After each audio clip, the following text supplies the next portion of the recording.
Hotel and Resorts, number 9, Rumukalagbo off Waterlines, Basta, Port Hackett. On Saturday, May 25th, starting at 8 a.m., inter-school march past competition, dance competition, drama competition. Parents, teachers, and children alike, don't miss out on the fun with Uncle Clown bouncing castle as we cut the Children's Day cake. Admission is just 2,000 naira per child. For participation and sponsorship opportunities, call us now 0806 673 8689 and 0810 634 1777. This event is proudly sponsored by the Last Mall Hotel and Resort with Atlantic Television Network and 99.5 Wish FM Port Hackett, Lesuka Event Center, Gate Place Hotel, 8 Ball Hotel and Lounge, Oma Studio, Osgia Table Water. Remember that every child is unique. See you there. This event is managed by Pace Expressions Arts. Special guest appearance, Hilda Dokumo, Children's Day Celebration 2024.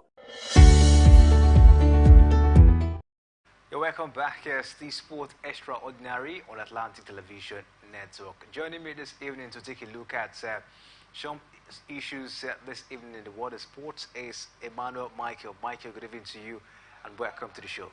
Yeah, good evening to you, Kingsley, and good evening to our viewers out there. It's always a pleasure talking sports with you. All right, let's take a look at the performance of River Supers.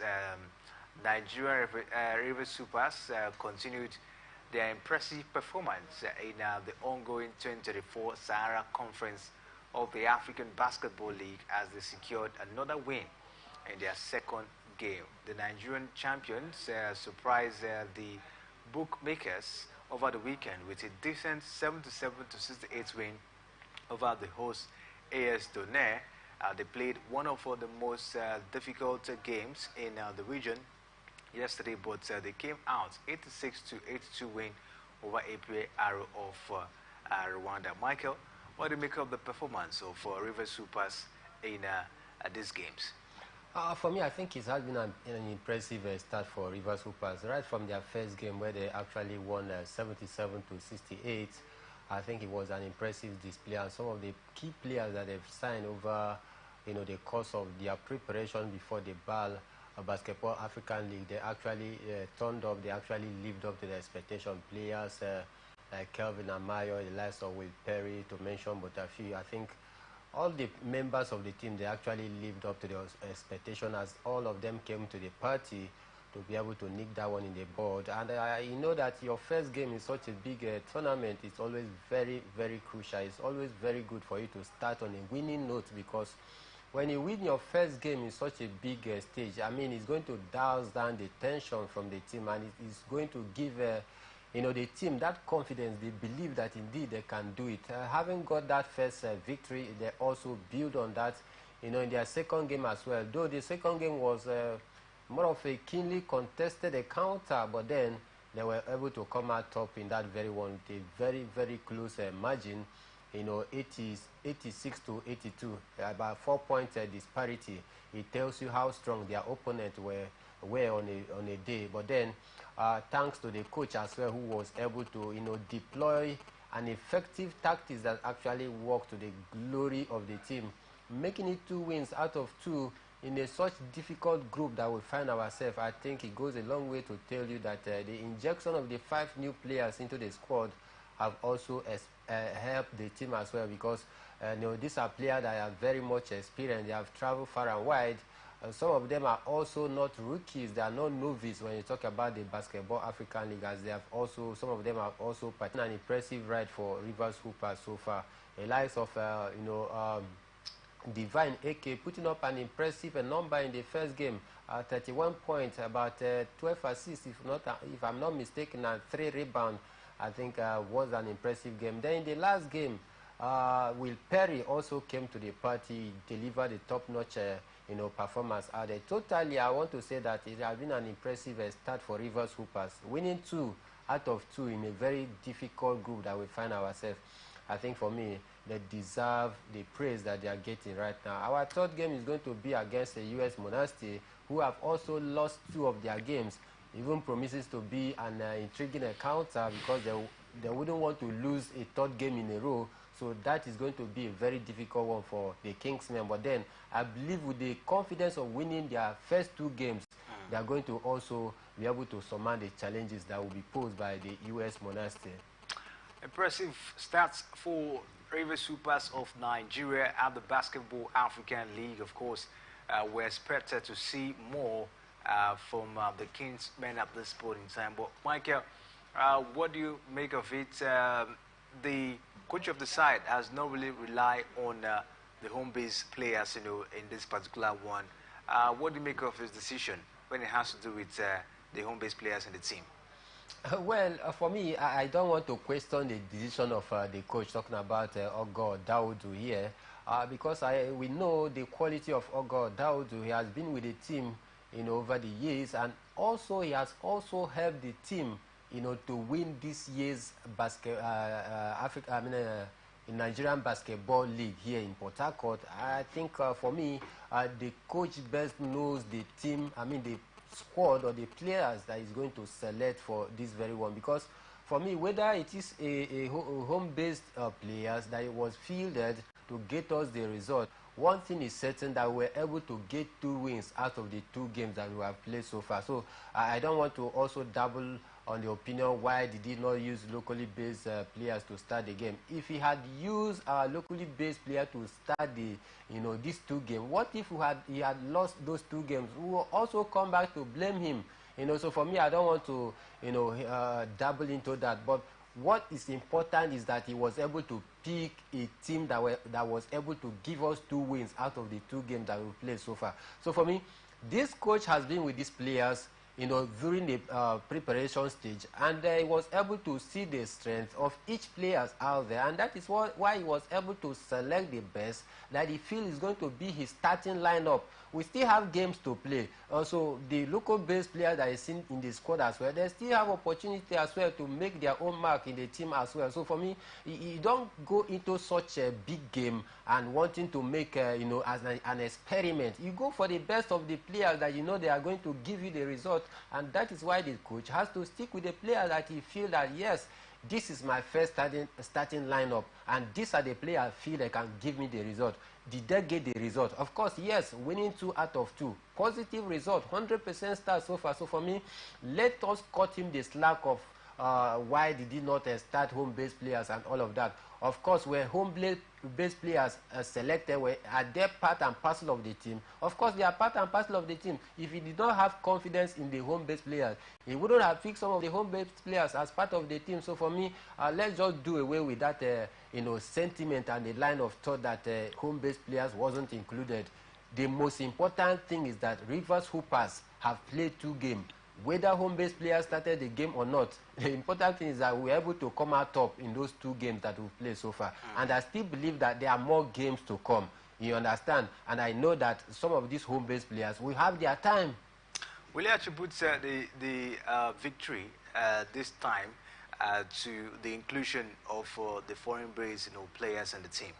Definitely, you can't do away with that. Like I said earlier, these 5 foreign-based players that they've signed into the team, they have loads and loads of experiences. Some of them they are playing their games out there in France. Some have played for Belgium, some Portugal. They have played across the world, and for me, their experience counts a lot. Like I said earlier, some of these players as well have also played in different teams here in Africa, and they were part and parcel of some of the game that they played in the Basketball African League in the last 2 and 3 years or thereabout. So with the wealth of experience of this newly signed players, they have been able to blend it with what we have already, and I think that is the edge that we have over some of these teams. So you cannot rule away the impact of these newly signed players into the squad, because these are players that have proven time and time that they have what it takes to excel on a big stage when it matters most. And for me, we must also congratulate them, because it is very easy for you to come into a team. Within the space of less than 2 months, you were able to adapt to the philosophy of the team. You were able to blend with other players that have been there. You are able to follow with the philosophy, with the game plan of the coach. So for me, I think we must also give them kudos for what they have done so far. You can't rule away the fact that they have been very, very instrumental in the victory of these 2 games that we've played so far. What are the areas, of course, you expect River Supers to improve on? Taking a look at the 2 games ahead of the encounter against US Monastir, we understand that US Monastir, they've been so abysmal in this particular one, but they're defending champion. You can't take away that fact. Meeting them, of course, it should be a must-win as well for River Supers in order for them to stand tall in terms of getting down to the next round for the competition.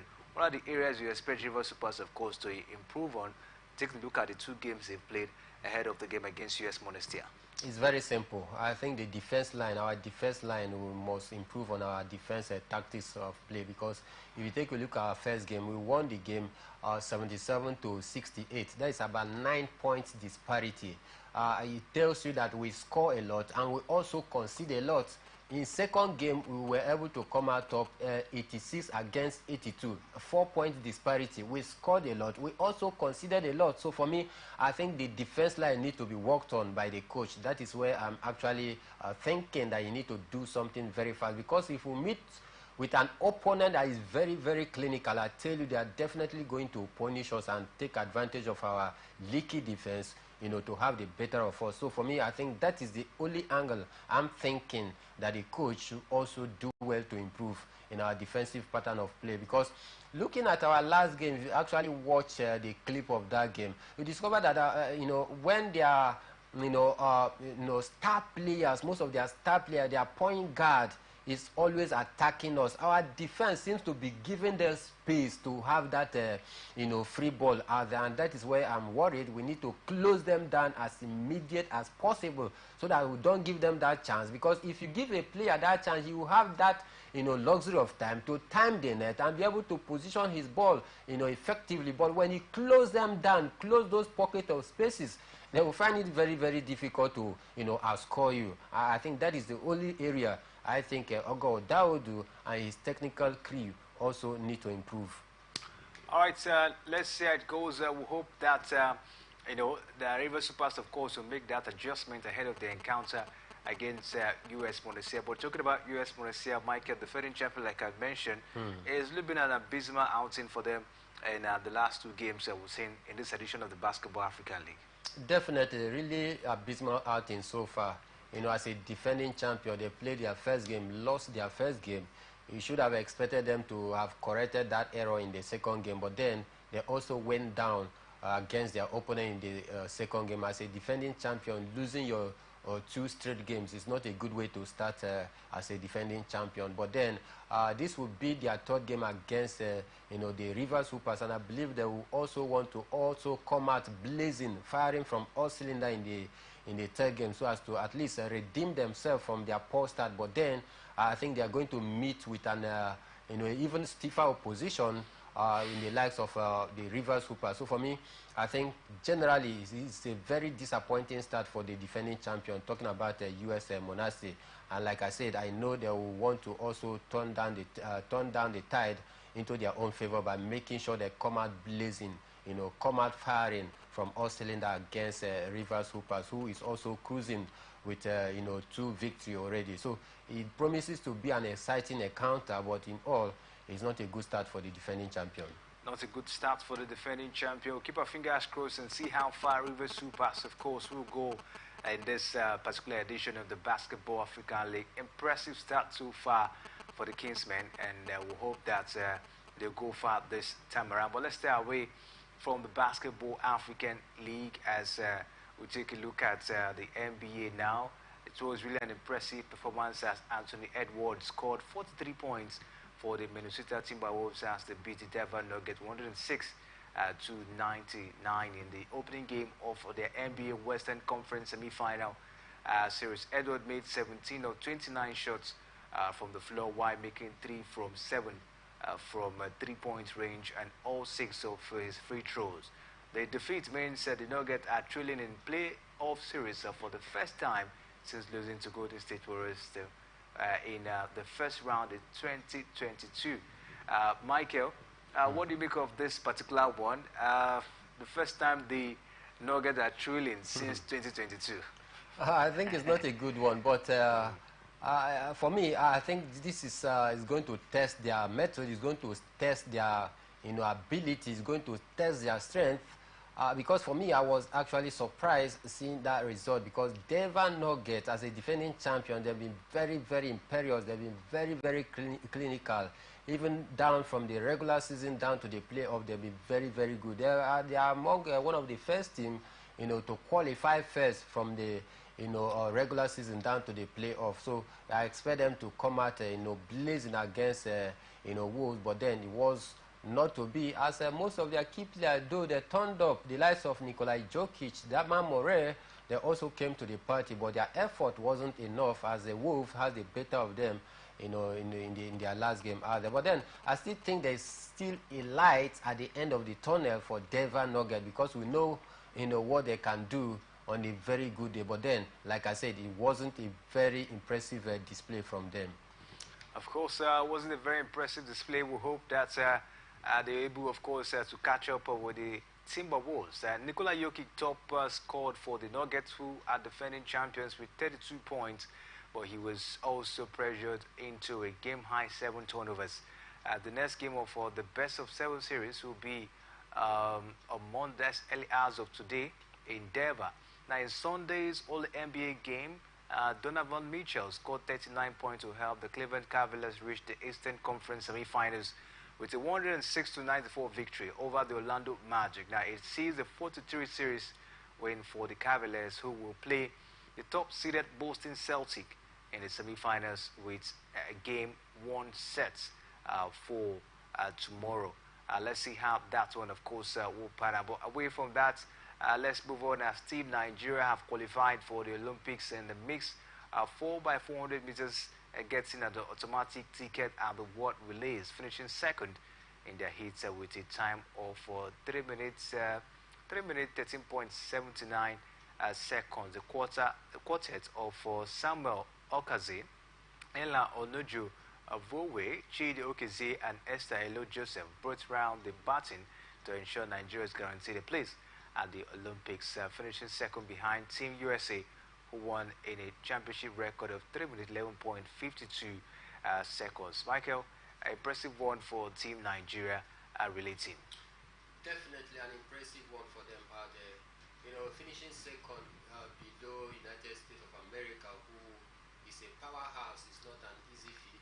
Taking a look at the point disparity to which United States of America used to topple us, who came second, you want to say yes, it's an impressive outing for them. It's about 2.5 seconds. That is the time disparity, and against a very strong United States of America, Nigeria giving them a run for their money tells you, what we can do when the Paris Olympic game officially starts. I think for Team Nigeria, we saw other, the male team also gets their qualification as well. So it's a good one. We're going to see Team Nigeria participating in the relay event in the Paris Olympic Games. We hope that, of course, they go down there and be able to put up a very impressive performance. Save 3 championship points to beat world number 2, Arena Sabalenka, 7-5, 4-6, 7-6, and win our first Madrid Open title. The pool had been a breakdown early in the third set, but had her nailed down the stretch to gain revenge for defeat by Sabalenka in last year's final. Swiatek dug deep to save 2 match points in the 13th game of the third set to stay in the match, and then save another in the tie break on her way to victory. The first meeting of the top 2 players in the world this season kept the Spanish crowd enthralled for more than 3 hours and featured some extraordinary power, brilliant shot making, and superb defense. Michael, impressive encounter, impressive game, you would say, between Iga Swiatek and Arena Sabalenka. But this time it was a revenge mission for Iga Swiatek, and of course you see revenge being accomplished down there for Iga Swiatek. Sure, revenge being accomplished out there for Iga Swiatek, who had the beta of Arena Sabalenka, who also defeated her, last time out in this same, game out there. And 1,000 points involved, and a huge amount of money comes to this very one. You want to say that it was a battle of, every minute, every bit of the game was quite exciting because we saw the fans cheering from both ends. Those who are for the Iga Swiatek and those who are for Aina Zabalenka, they were cheering from every racket, from every point served out there, from every minute. I mean, it was an electrifying moment for these two, and this is why the WTA is very, very competitive, and that is why it's very, very exciting because we see the best of the best, coming to display their skills out there, for tennis lovers across the globe. It actually lived up to the expectation, like I said earlier, but then at the end of it all, Iga Swiatek truly proved that indeed it's no mean feat. I think for me, it was a sweet revenge for what happened to her last time at. Like they say, let her enjoy the moment while it lasts. As I enjoy the moment while it lasts, I will hope that this will be an impressive one for her going forward, because we know that she has not only been fantastic this season. But away from that, in the female category, Andrew Rublev overcame illness and losing the first set to beat Felix Auger-Aliassime 4-6, 4-6, 7-5 for his first Madrid Open title. The Russian world number 8 was under the weather with a fever coming into Sunday's final, and look out of sorts when he trailed 4-1 in the opening set. But Rublev fought his way back into the match, striking at the end of both sets to get past the world number 35 and win his second Masters 1000 tournament. And Rublev, getting his second Masters, title. This is an impressive one for him. Yeah, in the male category, to be precise. Rublev, great player, and I think for me... Is he really a great player? Yeah, getting to the final and racking up this very one, 1,000 points in Madrid Open. What do you... Still are able to nick it home. Then you may want to, I understand your point of argument. There the fact that Jannik Sinner, because of the injury that he sustained, that is why he had to pull out, and that is why we did not see him. Then again, Novak Djokovic as well, because of injury, he pulled out of this very one, because we would have loved to see some of the big names. Carlos Alcaraz, not living up to the expectation, he was knocked out. Danny Medvedev as well. These are some of the big names. Taylor Fritz, maybe these are the names that you were expecting to see. But for the fact that some of these big names could not get to the final, but players like Andy Rublev and Auger-Aliassime got to the final, and that is why I say he's a great player and it's a great display, because if some of these favorite names couldn't make it to the final, but a player like Rublev made it to the final and was able to win it. He's a great player. For you to become a great player, you need to beat the best of the best and get to the final. Not just getting to the final, but you are able to win it. How then will you classify a great player? So for me, he is a great player, and he has proven it by winning the Madrid Open. 1,000 points is a huge way for you to catapult yourself to the table standing. In next world ranking, if he comes out, I tell you, cost of this 1,000 points that he has been able to rack for himself, it's going to further project him, far, other than some other players that could not even made it to, semi-final or even got to this to the final. So for me, I think it was an impressive display for him. Let's hope that he will continue to maintain this form, to maintain this momentum, maybe in the next major outing, so that he can also be able to win it, so that people like you will also accord him the desired respect that he's indeed a great player. People like me, I don't really, I won't really say Rublev is a great player. How do we classify a great player? For me, a great player is someone who has maintained some level of consistency, who has won a lot of titles. When we're talking about tennis, at this point in time, you've maintained high level of consistency. You've won titles for yourself. You've actually gone unbeaten on a very long run. You understand? That's for me a great player. Today he has won the Madrid Open. Can he continue this feat in the next ATP tournament that will be coming? Can he continue this feat in the Grand Slam? That's the big question. That's why when you come to me and ask me, is Alcaraz a great player? I struggle to answer, because he hasn't maintained that level of consistency for some time now.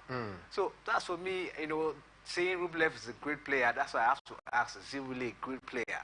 Of course, there's still age on his side, and he's improving. Yeah. For you to win the Madrid Open is not mean feat. There are other big name players that you may want to agree that they are great players. The likes of maybe Yannick Sinner, the likes of Novak Djokovic, Rafael Nadal was also in the mix, but he was knocked out earlier before now. Of course, you cost him some slack. He has not been in the game for a long time now. That and if coming back, of course, you can't just no matter how good he is, or no matter how great he is as a tennis player, you don't expect him to start bashing out the young guys that are very much optimistic this time in winning a title. Of course, you need to take your time to bounce back. So for me, I definitely will cut Rafael Nadal some slack. But for players like Yannick Sinner, Carlos Alcaraz, Alexander Zverev, these are players that you expect to have, live up to expectation, by now when it has to do with tennis. Novak Djokovic is gradually fading away. Yeah. Rafael Nadal, of course, this is his last season. Yeah. You don't even expect more from him at this point in time. So, which of these players can we rely on to go on that very long run? Djokovic is on 24 Grand Slam now. We're just talking about Grand Slam. We're talking about ATP tournaments that he has won. So, which of these players can stand strong to go on that stretch of getting about 24 Grand Slam, as a tennis player? That's what we're saying. So that's what we're saying. You take a look at it, the consistency has not really been top-notch.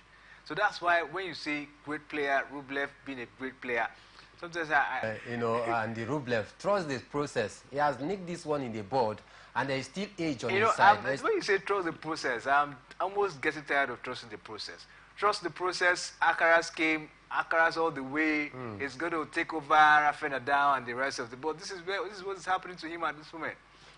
The only person we're just hoping on when you say trust the process is Yannick Sinner. Injury was not his best friend in this one. Yes, he has to drop. He's won 4 titles for himself this year. He even won the Australian Open. He's won a Grand Slam for himself this year.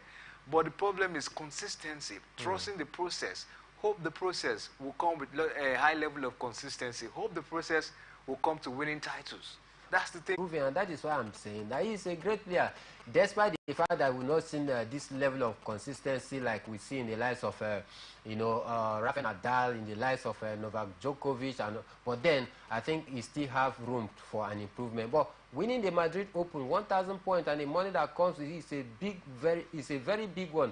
And then again, still have age on his side, and there are more tournaments that is still coming. So, and that is why I'm saying that we should trust the process. Cut him some slack, though you might say, yes, he has not been very consistent, but for the fact that he went all the way to the Madrid Open final and was able to win it, I mean, it tells you of his improvement. It tells you of the fact that this is a player that wants to make a name for himself. So let's just keep our fingers crossed, hoping that he's going to build on this very victory going forward. All right, so we'll see how it goes for the man, Andrew Rublev. Let's see how far, of course, he'll be able to build on this particular victory. But let's talk Formula One as Lando Norris claimed the first victory of his Formula One career in his 110 race as he took full advantage of a timely safety car and then emphatically pulled away from Max Verstappen to win the Miami Grand Prix, sharing the unwanted record of the most podium finishes without a win in his 6th season of Formula One. Norris ran only 6th in the race opening stages, but the decision by McLaren to extend his opening stint proved inspired when the safety cars was called for a crash for Williams Logan Sargent on lap 29. Verstappen was unable to keep pace with Norris when the race restarted with 27 laps to go and the Brighton stretch ahead, while the world champion had to settle for second ahead of Ferrari Charles Leclerc. What do you make of this one, Lando Norris, taking this one ahead of Max Verstappen? Very impressive display from London Norris out there. For me, I think it's a great one for every Formula One lover out there, because it will be very, very boring that you see one man talking about Max Verstappen dominating since last season down, to this season has continued to dominate despite the in-house fight, the controversy that was rocking the Red Bull and continued to rock the Red Bulls. And that is why we've seen their best designer, made it very clear that he's going to leave the Red Bull this season. But then some of those controversy, have not also affected Max Verstappen on the circuit. He continued to dominate.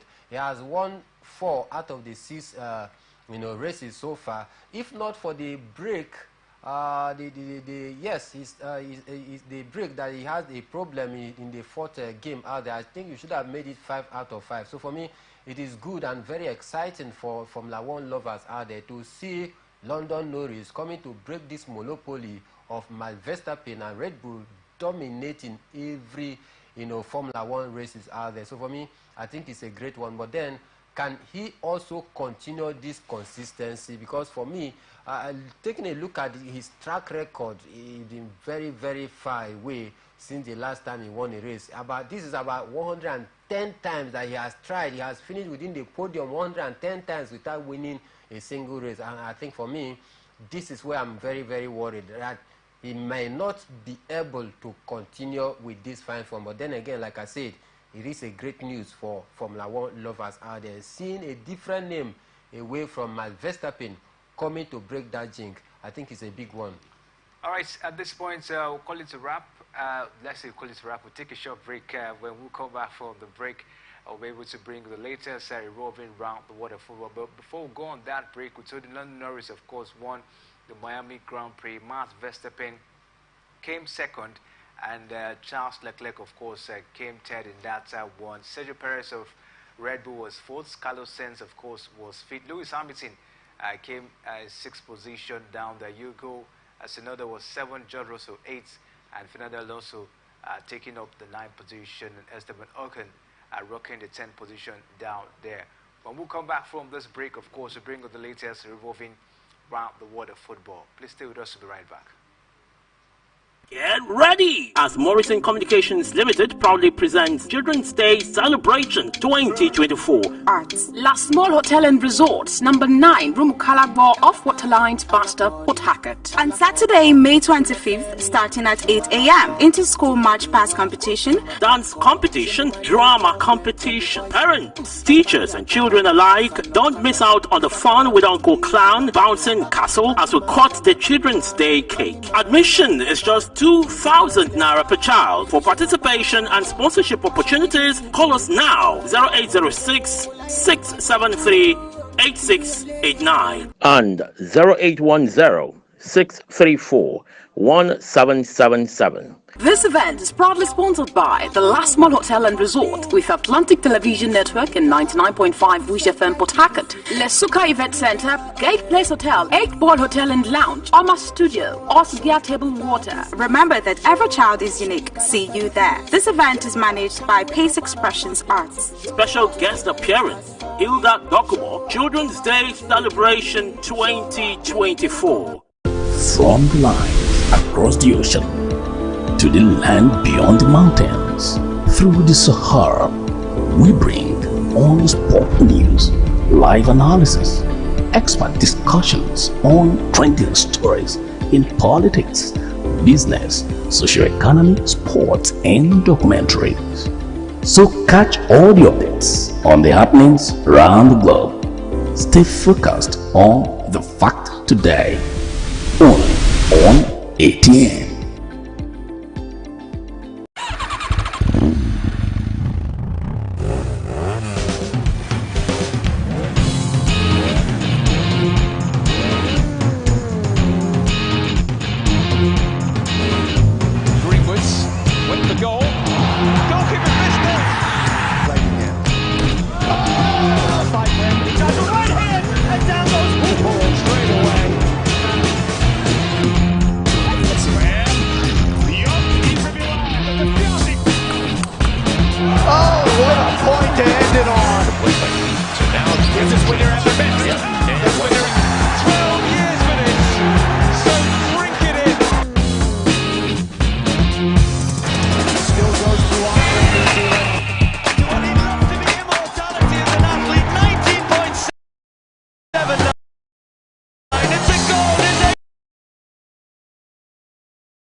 Back here, see Sports Extraordinary on Atlantic Television Network.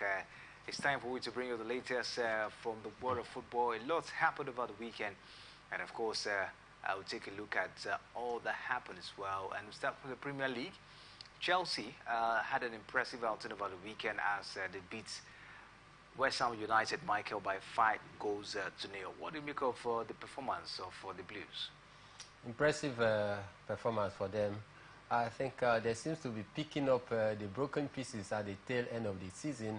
If they had continued to, get this kind of result at the beginning of the season, I tell you by now they should have been contending for the league title. But then, I think for me, I also cut the coach some slacks because I think this Chelsea team for this season, they are just a conglomeration of strange bedfellows, trying to find their rhythm, and the coach must also cut him some slack because it is not an easy job. For most of their key players were flushed out during the season, and they brought in a whole lot of new players and very young squad as well. So you don't expect a coach to do magic by blending these players together just overnight and expect them to start competing from all fronts. So for me, I think it has been an impressive one. Seeing this new Chelsea look side, they've also gotten to the final of the Carling Cup, which they lost to Liverpool. They got to the semi-final of the FA Cup as well. At some point, they were seated in the 12th position, and some person were saying that the Chelsea is not going to finish above the 10th position this season. But then, looking at what they've done in the just last 5 games, you definitely agree with me. There have been a lot of improvement right now. They are also contending for European sports, possibly the Europa Conference League against the likes of Manchester United, who people thought they were going to contend for the league because looking at the way and how they finished the season last season, where they finished third. By this season, people expected Manchester United to also be contending for the league, but they have been very, very dismal, very, very poor this season. And for a new Chelsea look side that came in with a whole lot of new and very young squad, they are continue to compete and see if they can be able to finish within an European spot. So for me, I think it has been an impressive ride for Mauricio Pochettino, especially at the tail end of this season.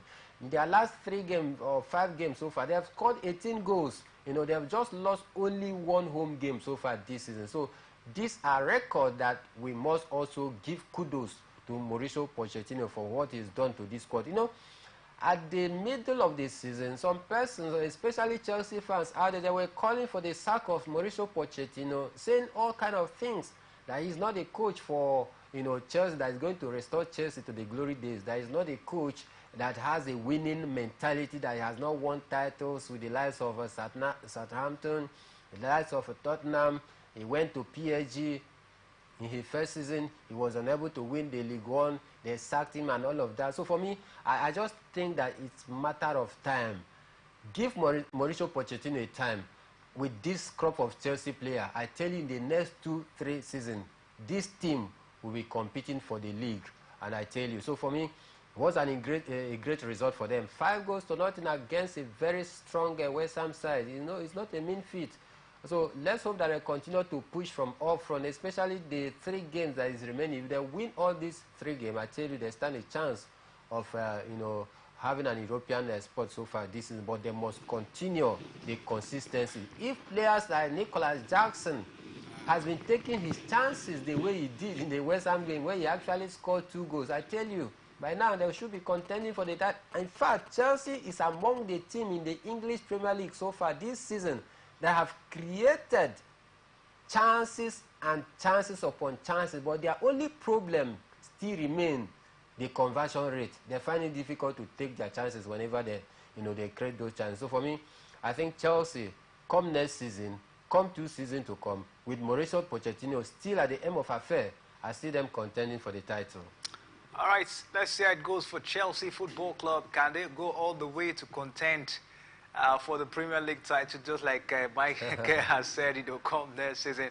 But at this point in time, they're eager, to at least get a Europa, get a Conference League sport or a Europa League sports. And let's see how it is. And Michael, what do you make of it if Chelsea, gets this Europa League or Conference League spot ahead of Manchester United that have been up there for some time?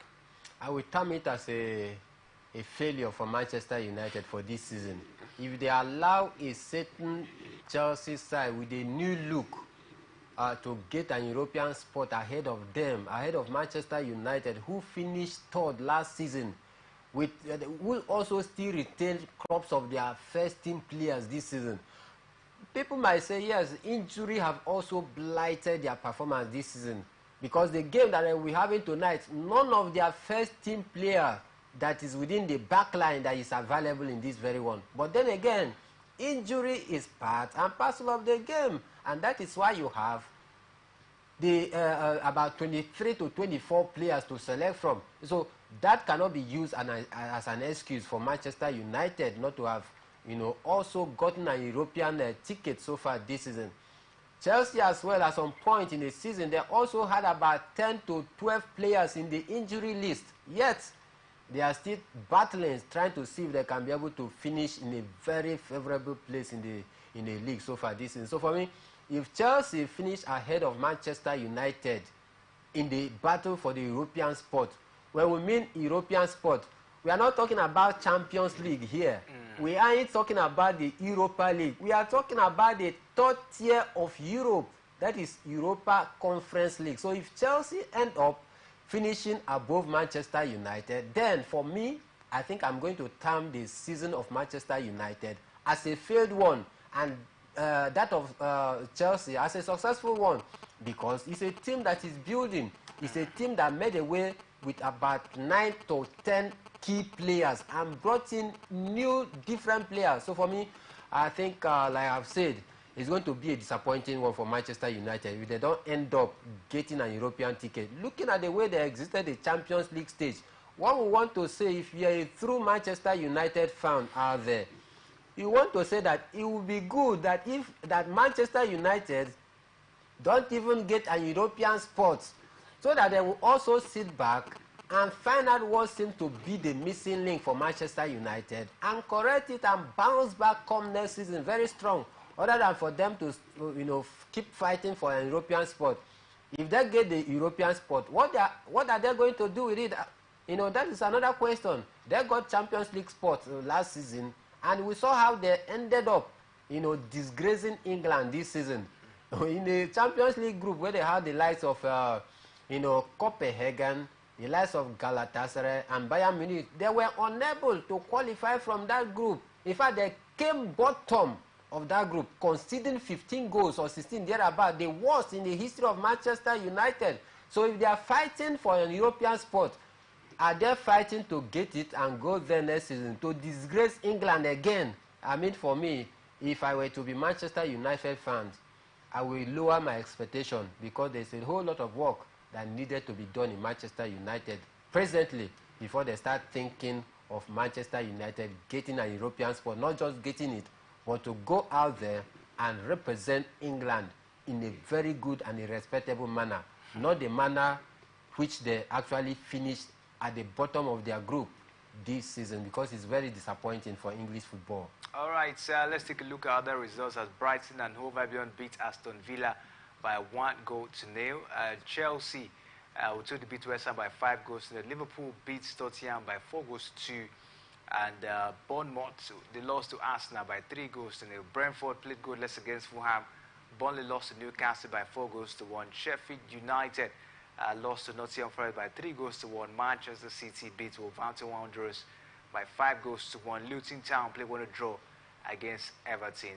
But Michael, from what we're getting at this point in time, we hear that a referee will wear a video camera for the first time in the Premier League game during in today's encounter between Manchester United and Crystal Palace. That will start today. But I don't know what you make of this innovation in the English Premier League. Referees now wearing a camera in officiating games in the Premier League. I think for me it's just laughable.